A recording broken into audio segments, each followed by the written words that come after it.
Un pilote de karting surdoué, une rivalité mythique, un pilote légendaire. Dans cette vidéo, nous allons retracer l'histoire d'Ayrton Senna.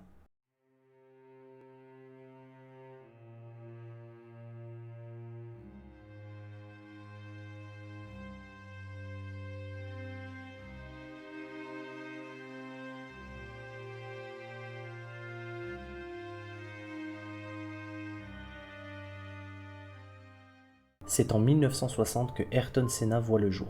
Ayrton Senna da Silva naît dans une famille aisée de Santana, un quartier situé au nord de São Paulo. Il est le fils de Milton da Silva, riche propriétaire terrien brésilien et gérant d'une société de métallurgie fournisseur privilégié de l'industrie automobile brésilienne, et de son épouse Neide Senna da Silva. Propriété où Senna passe les 4 premières années de sa vie est située dans une vaste zone où il développe et exploite du matériel aéronautique ainsi qu'un aéroport. Cet environnement développe très vite l'intérêt du jeune Brésilien pour les voitures et le sport automobile.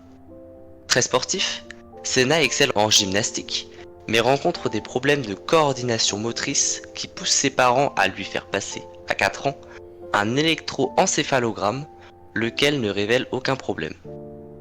Surnommé Beko, Senna apprend à conduire une Jeep dès l'âge de 7 ans autour de la ferme familiale, en s'exerçant à écouter le son du moteur afin de connaître le bon moment pour changer les vitesses. Senna commence le karting à l'âge de 13 ans, avec un kart construit par son père, lorsqu'il avait 4 ans, à l'aide d'un moteur de tondeuse à gazon. Très vite engagé sur le circuit d'Interlagos, le jeune Brésilien commence sa première course en réalisant la pole position face à des rivaux plus âgés de plusieurs années. Le jour de la course, il profite de sa petite taille et de sa légèreté pour mener la quasi-totalité de la course, avant d'abandonner à cause d'une collision avec un adversaire. Les résultats de Senna convainc son père de le soutenir et de le confier à Lucio Pascal Gascon, surnommé Lecce, ancien mécanicien des frères Wilson et Emerson Fittipaldi.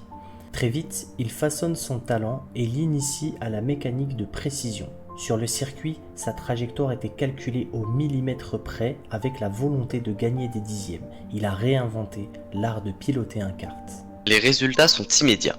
Champion d'Amérique du Sud de karting en 1977, Senna convainc une écurie italienne de le recruter et participe au championnat du monde de karting de 1978 à 1982. Équipier de Terry Fullerton en 1978, Senna considère plus tard ce dernier comme le rival envers lequel il a le plus de respect, notamment dû au fait que cette époque, seul le pilotage compte. S'il obtient de nombreuses victoires et apprend beaucoup aux côtés de son coéquipier, Senna ne remporte aucun titre mondial, échouant à plusieurs reprises au second rang entre 1979 et 1980. Son chef d'équipe comprend très vite les qualités du jeune pilote. En 1981, Senna émigre au Royaume-Uni afin de débuter en monoplace. Dans un pays où le sport automobile est très populaire, il ne tarde pas à se forger une solide réputation, malgré la pression de ses parents qui ne souhaitent pas le voir poursuivre dans cette voie risquée. Ce n'est qu'au dernier moment que Senna se voit proposer un volant et un contrat important au sein de l'écurie Van Diemen, qui a l'habitude de donner sa chance aux pilotes sud-américains. Et ce, sur les seuls conseils de Checo Sierra, un jeune pilote ayant concouru avec lui en karting et connaissant sa rapidité. Malgré son statut de néophyte, les doutes initiaux de son équipe et sa difficile adaptation au style de vie britannique, le Brésilien s'affirme rapidement et remporte dès sa première saison 12 victoires et 18 podiums en 20 courses, ainsi que le titre de champion de Formule Ford 1600 britannique en 1981. Ralph Firman, patron de l'écurie, déclare alors: « Lorsque je l'ai recruté, j'avais vaguement entendu parler de sa réputation en kart, mais cela ne fait pas un pilote de monoplace pour autant. Mais j'ai rapidement compris, à Brand Hatch, à qui j'avais affaire. Alors qu'il pleuvait des trompes d'eau, Senna a demandé d'augmenter la pression des pneus. Je l'ai laissé faire lorsqu'il m'a rétorqué: « Si je paye, je fais ce que je veux avec cette voiture. » Impressionné par les performances du jeune Senna, Ron Dennis, manager de l'écurie britannique, lui propose de financer sa prochaine saison en championnat de Grande-Bretagne de Formule 3, ce que le Brésilien refuse. Il accepterait de signer le contrat seulement si on lui garantissait un volant en Formule 1. Engagé en 1983 dans le très relevé championnat de Formule 3, il survole le début de saison en réalisant 8 pole positions et 9 victoires en autant de courses, et résiste au retour de son rival britannique Martin Brundle qui domine la seconde partie de la saison. Durant l'été 1983, alors que sa saison de Formule 3 n'est même pas encore achevée, il persuade Frank Williams de le convier à un test de l'écurie Williams sur le circuit de Donington Park. Senna réalise alors le meilleur temps jamais obtenu par une Williams sur ce circuit. Au cours de ces tests, seul Nelson Piquet, champion du monde en titre, parvient à réaliser un meilleur temps que Senna. Ainsi, c'est au sein de la modeste mais ingénieuse écurie Toleman que Senna fait ses débuts en Grand Prix à 24 ans au terme de négociations serrées avec Alex Oakridge. Il inscrit ses premiers points à l'occasion des deuxième et troisième courses de sa carrière en terminant 6e des Grands Prix d'Afrique du Sud et de Belgique. Réputé chétif, il comprend aussi très vite l'écart physique et mental entre les courses de catégorie inférieure qui se disputent sur une demi-heure et les Grands Prix de Formule 1 qui se courent souvent sur plus de 60 tours à haute vitesse. Malgré ce constat, son statut change définitivement à l'occasion de la 6e épreuve de la saison, son 5e départ dans la discipline, au Grand Prix de Monaco. Alors que des trombes d'eau s'abattent sur Monaco et mettent en déroute la plupart des pilotes, Senna profite de pneumatiques pluie similaires à ceux de McLaren pour livrer une prestation solide. L'épreuve est arrêtée à cause de la pluie par le directeur de course Jackie Hicks à l'issue du 32e des 77 tours prévus. Le drapeau rouge est agité par les commissaires de piste au virage de la Rascasse, ainsi que le drapeau noir qui n'a pourtant pas de réelle utilité à ce moment, au virage Anthony Nogues. La réglementation stipule que lorsque le drapeau rouge est brandi, les pilotes doivent rejoindre la grille à vitesse raisonnable.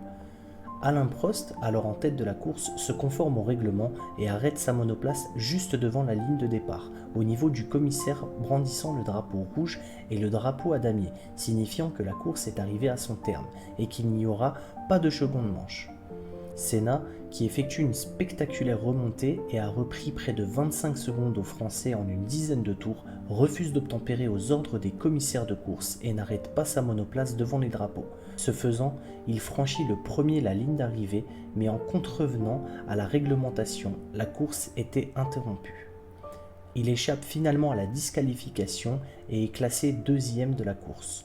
Persuadé d'avoir été privé d'un succès par les officiels, il déclare quant à sa performance sous la pluie: « Quand il pleut, vous risquez de perdre le contrôle, de percuter quelqu'un qui perd le contrôle.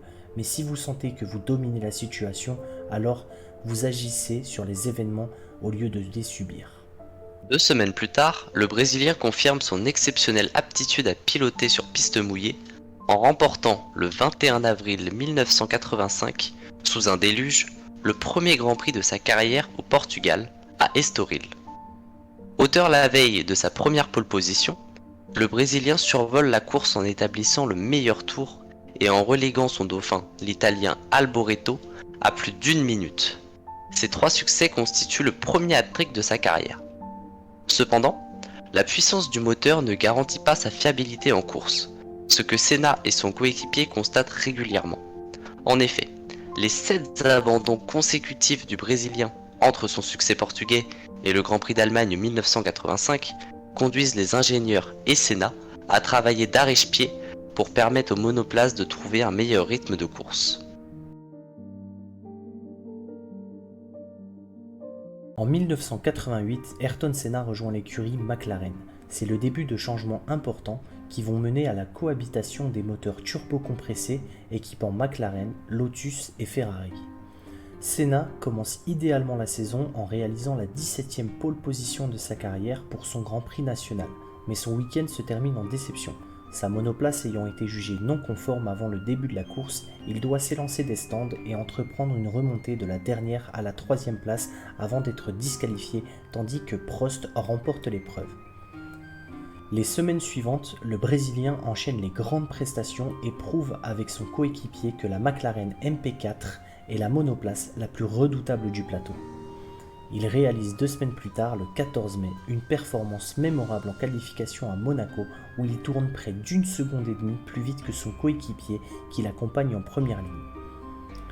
En course, il s'envole vers la victoire. Prost roulant en deuxième position à plus de 50 secondes à 11 tours de l'arrivée, quand Ron Dennis lui demande par radio de ralentir compte tenu de son avance.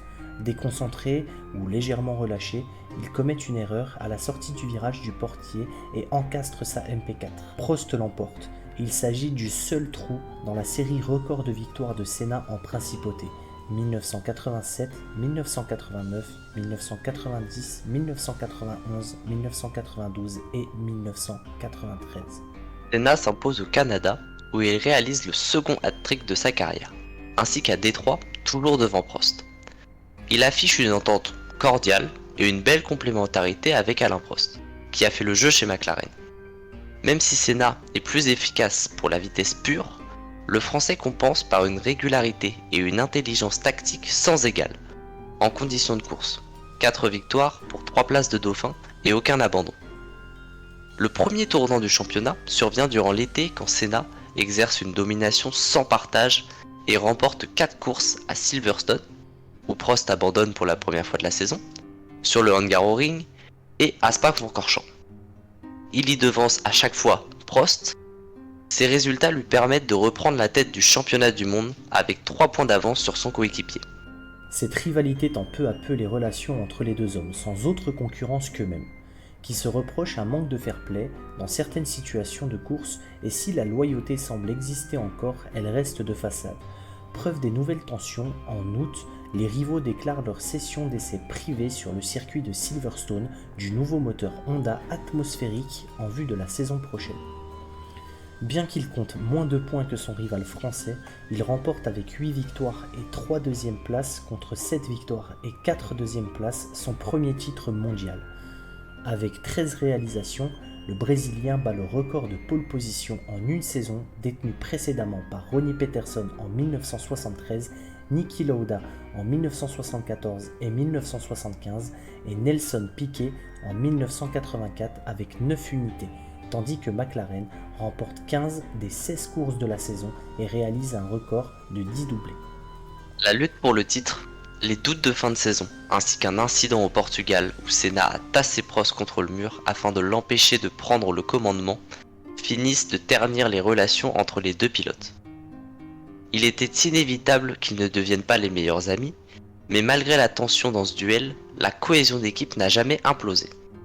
Et cela aussi parce que, malgré la compétition, ces deux pilotes se respectent énormément. Ayrton a été focalisé sur Prost. Pour lui, c'était la référence unique et il ne regardait pas les autres. La rivalité a certainement été exacerbée par quelques épisodes malheureux, mais Alain est tout de suite venu féliciter chaleureusement Ayrton à l'issue de la course à Suzuka. Après 2 saisons de conflits incessants avec Alain Prost et le président de la FIA Jean-Marie Balestre, Senna entame la saison idéalement en réalisant 4 pole positions pour autant de victoires. La plus marquante de ces victoires reste son succès à Interlagos, son premier devant son public qui le considère comme une superstar. Au volant d'une McLaren qui connaît un grave souci de boîte de vitesse, Senna perd 1 à 1 ses rapports, se retrouvant bloqué en 6ème vitesse. Mais franchit, en vainqueur, le drapeau à damier à la limite de la tétanie physique et sur le podium rencontre les pires difficultés à soulever son trophée. Mansell répond par 2 victoires en Italie et en Espagne à Ayrton Senna. Cela lui permet de maintenir le suspense et ainsi de disputer, encore à Suzuka, le titre. La sortie de piste de Mansell au cours du Grand Prix assure le 3e titre de champion du monde à Senna, qui, à la demande de Ron Dennis, laisse la victoire à son coéquipier, devenu un ami proche, Gérard Berger. En Australie, le Brésilien clôt une saison sans véritable fausse note en remportant sa 7ème victoire. Cette course rentre dans l'histoire comme étant la plus courte jamais disputée, avec seulement 14 tours.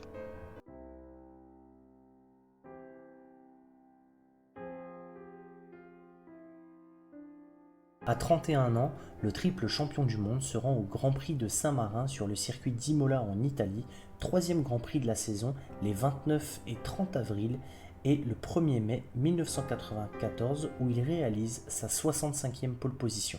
L'Autrichien Roland Ratzenberger, au volant de sa Syntec Ford, est victime d'un accident mortel dans la courbe Villeneuve, juste après avoir perdu un aileron dans le virage de Tossa. Ratzenberger est très certainement tué sur le coup, mais son décès n'est constaté officiellement que lors de son transfert hors du circuit. En effet, selon la loi italienne, si le décès avait été constaté sur place, la piste aurait été placée sous scellé aux fins d'inspection et d'enquête, ce qui aurait automatiquement entraîné le report du Grand Prix. Face à cette situation, Senna éprouve un mauvais pressentiment et confie au téléphone à sa compagne qu'il ne souhaite pas courir. La course aura finalement lieu. Au briefing des pilotes, Ayrton Senna demande au Français Eric Coma de le rencontrer à Monaco afin de parler de sécurité. Visiblement, Senna a l'intention de reformer un comité de pilotes et en discute également avec Michael Schumacher et Gérard Berger à la sortie du briefing. Au départ de la course, le Portugais Pedro Lamy, au volant d'une Lotus, percute la Benetton du Finlandais Gigi Leto, immobilisé sur la grille. De nombreux débris s'envolent par-dessus le grillage de sécurité, touchant des spectateurs et un policier. La course est immédiatement neutralisée et la voiture de sécurité emmène le peloton des monoplaces au ralenti durant 5 tours avant de s'effacer. Après un seul tour bouclé à pleine vitesse, en tête au début de cette 7e boucle et talonné par Michael Schumacher, Ayrton Senna perd à 14h18 le contrôle de sa monoplace qui quitte la piste à 305 km/h et part tout droit dans la courbe ultra rapide de Tambulero avant de percuter un mur de béton dans un choc à haute vitesse, environ 212 km/h. La télémétrie révèle que Senna a freiné fort, puis au dernier moment a accéléré pour tenter en vain de se mettre en travers et amortir le choc. Senna reçoit rapidement des soins d'urgence à même la piste avant d'être héliporté vers l'hôpital Maggiore de Bologne. Le Grand Prix se poursuit jusqu'à son terme après une interruption d'une vingtaine de minutes. Non sans qu'un nouveau drame ne se produise dans les stands lorsque, à 11 tours de la fin, la Minardi de Michele Alboreto perd une roue qui blesse plusieurs mécaniciens. Des rumeurs circulent autour du circuit indiquant que Senna est sauf, mais qu'il n'y a aucun moyen de le soigner compte tenu de la gravité de ses blessures et de sa mort cérébrale constatée dès son arrivée à l'hôpital. 2 heures après la collision, l'état de Senna est très critique. Coma profond, front enfoncé, multiples fractures crâniennes, le Brésilien est transféré à l'hôpital Bellaria, spécialisé dans la neurochirurgie, où on doit tenter une opération du cerveau, qualifiée de dernière chance. Finalement rendu impossible du fait de lésions généralisées. Le décès est officiellement prononcé peu après 18h30. Cette fois, le circuit d'Imola a décidément été meurtrier. Avant-hier, donc le jeune Barrichello s'en sort miraculeusement. Hier, l'Autrichien Ratzenberger trouve la mort. Aujourd'hui, Ayrton Senna est lui aussi fauché. Yves Géniès nous explique les dangers de ce circuit maudit. Le décès d'Ayrton Senna connaît un retentissement planétaire, surtout au Brésil, sa patrie à laquelle il était très attaché. Le Brésilien, personnalité charismatique dont la popularité dépasse le cadre du simple sport de haut niveau, est une source d'inspiration pour beaucoup qui estiment qu'il n'a jamais renié ses origines. Des polistes par milliers, mais aussi des millions de personnes dans tout le pays portent le deuil du triple champion du monde de Formule 1. À Sao Paulo, sur les 45 km qui séparent l'aéroport du centre-ville, des centaines de milliers de personnes se pressent autour du camion de pompiers transportant le cercueil de Senna. Couvert du drapeau national avant la cérémonie des obsèques, plus de 200 000 personnes défilent afin de lui rendre un dernier hommage. La file d'attente atteint 7 km. Le président de la République Itamar Franco, qui assiste aux obsèques, décore Senna de la Grande Croix du Mérite, l'une des plus importantes distinctions du pays. Il prononcera ces quelques mots. Senna était la seule personne qui nous rendait fiers d'être brésiliens.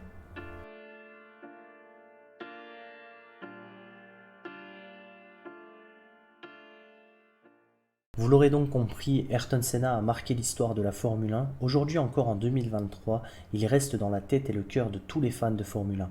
Il est le mentor et la source d'inspiration d'un des plus grands pilotes de l'histoire, Lewis Hamilton.